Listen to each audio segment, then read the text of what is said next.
मेरे साथ इसी पूरे मामले पर बात करने के लिए बिहार में जो एफआईआर हुई है, बिहार पुलिस के जो मुखिया हैं, डीजीपी वहां के गुप्तेश्वर पांडे जी पटना से इस वक्त सीधे जुड़ रहे हैं। गुप्तेश्वर जी, बहुत बहुत धन्यवाद एबीपी न्यूज़ से बात करने के लिए।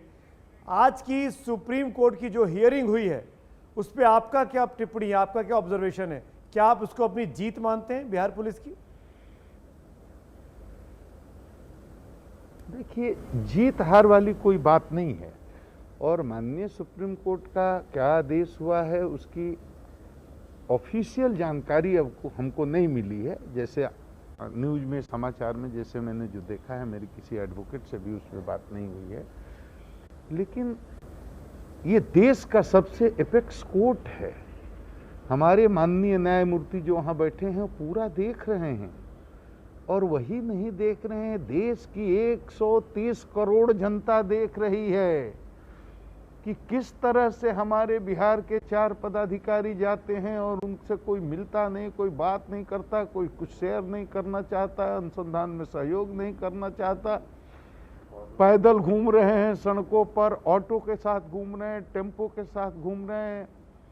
उनसे कोई तालमेल नहीं, वहाँ के अधिकारियों का कोई सहयोग नहीं। तब हम एक आईपीएस अधिकारी भेजते हैं, सूचना देकर भेजते हैं, चिट्ठी लिखकर भेजते हैं, अनुरोध करते हैं, आपसे कोऑर्डिनेशन के लिए जा रहे हैं, ये इन्वेस्टिगेशन को लीड करने के लिए जा रहे हैं जी। आप से अनुरोध करते हैं आईपीएस मेस में कमरा दे दीजिए, आप कमरा नहीं देते हैं। और जब पहुंचता है अपनी व्यवस्था से कहीं, अपने कांटेक्ट से किसी सरकारी गेस्ट हाउस में, तो आप आधी रात को जा करके पहुंच करके उसके हाथ पर ठप्पा मार करके कहते हैं खबरदार, क्वारंटीन हो, बाहर मत निकलना, बाहर नहीं जा सकते, किससे मिल नहीं सकते, अनुसंधान नहीं कर सकते, यहाँ से बाहर नहीं निकलिएगा। अब माननीय न्यायालय, उच्च न्यायालय में माननीय उच्च न्यायालय ने ऑब्जर्वेशन दिया। अब देखिए सुमित जी, मैं क्या आपको बता रहा हूं वो आप सुनिए। मैंने सुना है माननीय सर्वोच्च न्यायालय ने ऑब्जर्व किया कि भाई ये गलत है। जी हाँ, कहा। ये रॉन्गफुल कन्फाइनमेंट की तरह आप एक सीनियर आईपीएस अधिकारी को कहा। और ये अब सुमित जी देखिए, मैं जो बात बता रहा हूं अभी तक किसी को नहीं बताया, अब पहले आदमी जिसको बता रहा हूं। उसके बाद हमारे सामने, हमारी उपस्थिति में, यहाँ से हमारे पटना के आईजी ने यहाँ से बीएमसी के ऑफिशियल को फोन किया और कहा कि माननीय सर्वोच्च न्यायालय ने इसको गलत बताया है, अब छोड़िएगा। लेकिन उसके बाद भी वो छोड़ने के लिए तैयार नहीं हुए।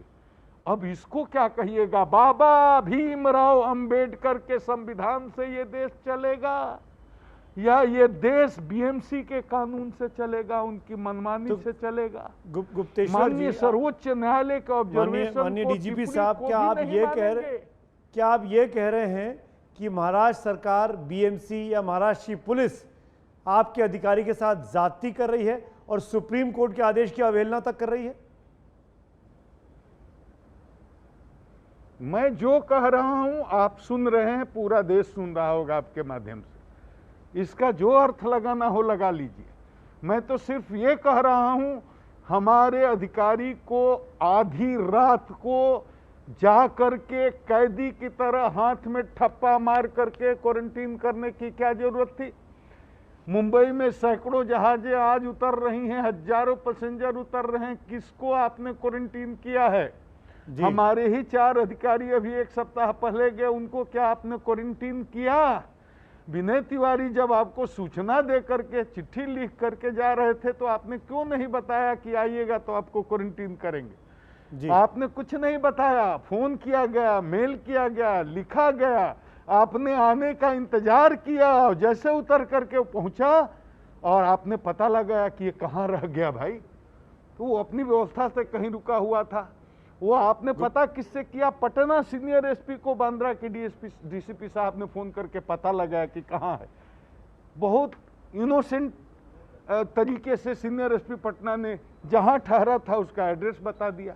और आधी रात को जा करके उसको पकड़ करके हाथ में कैदी की तरह ठप्पा मार करके बोले कि आप बाहर नहीं निकलिएगा, आप क्वारंटीन है। पर डीजीपी साहब, आपके भी तो संबंध होंगे, मुंबई पुलिस के वरिष्ठ अधिकारियों के आपके बैचमेट्स होंगे, आपके जूनियर मोस्ट लोग होंगे, आप भी बात कर सकते थे महाराष्ट्र के डीजीपी से, मुंबई के पुलिस कमिश्नर से।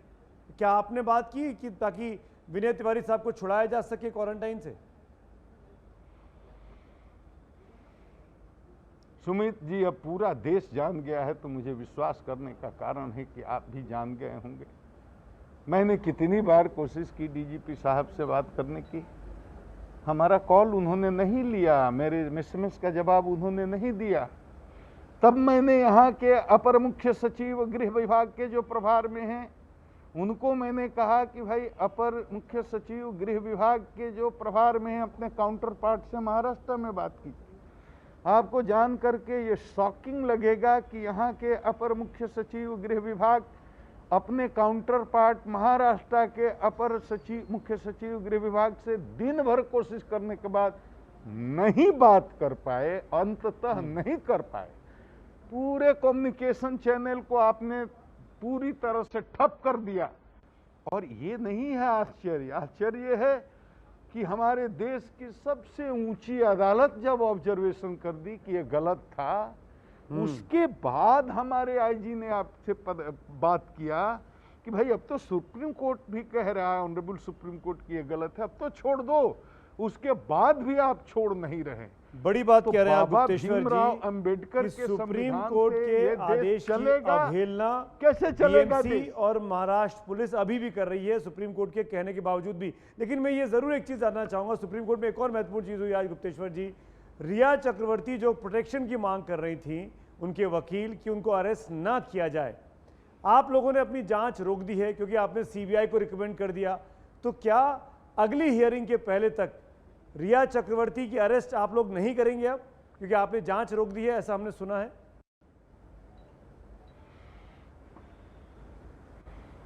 देखिए, अनुसंधान की एक प्रक्रिया है, हम कहीं से पूर्वाग्रह से ग्रस्त नहीं है। हमारा व्यक्तिगत रूप से किसी से कोई दुश्मनी नहीं है, हमको किसी को फंसाना नहीं है।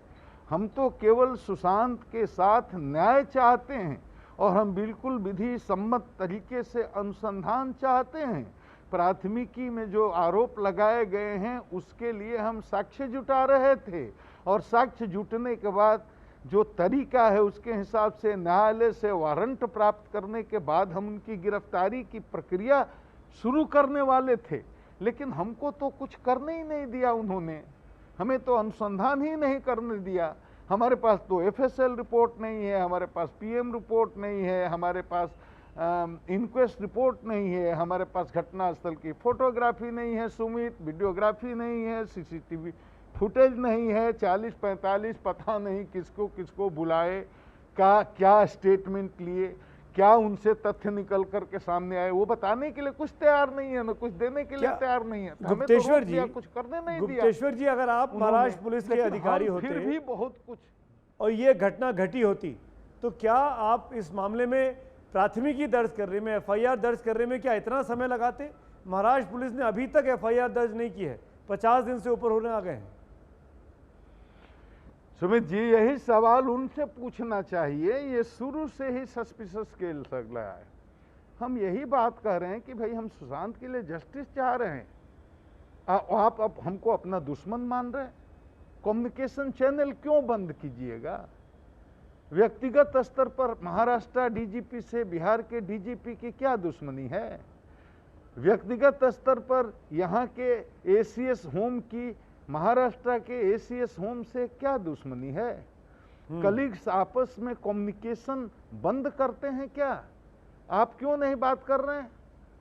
हम तो यही आपसे पूछ रहे हैं, आपने एफआईआर क्यों नहीं किया?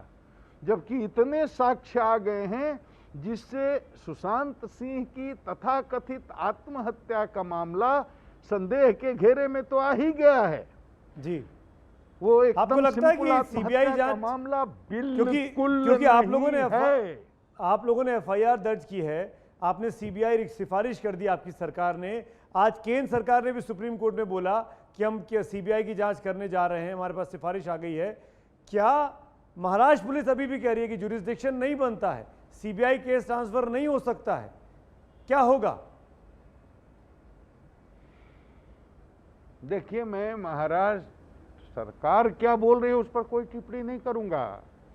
सरकार के खिलाफ या पक्ष में समर्थन में टिप्पणी करने के लिए मैं अधिकृत व्यक्ति नहीं हूं जी। लेकिन एक बात बताइए, मैं सब लोगों से पूछता हूं कि मुंबई पुलिस कहती है हम ही करेंगे, हम न बिहार पुलिस को करने देंगे न सीबीआई को करने देंगे, हम ही करेंगे, जो करना होगा सो हम करेंगे। मतलब हम कुछ नहीं करेंगे।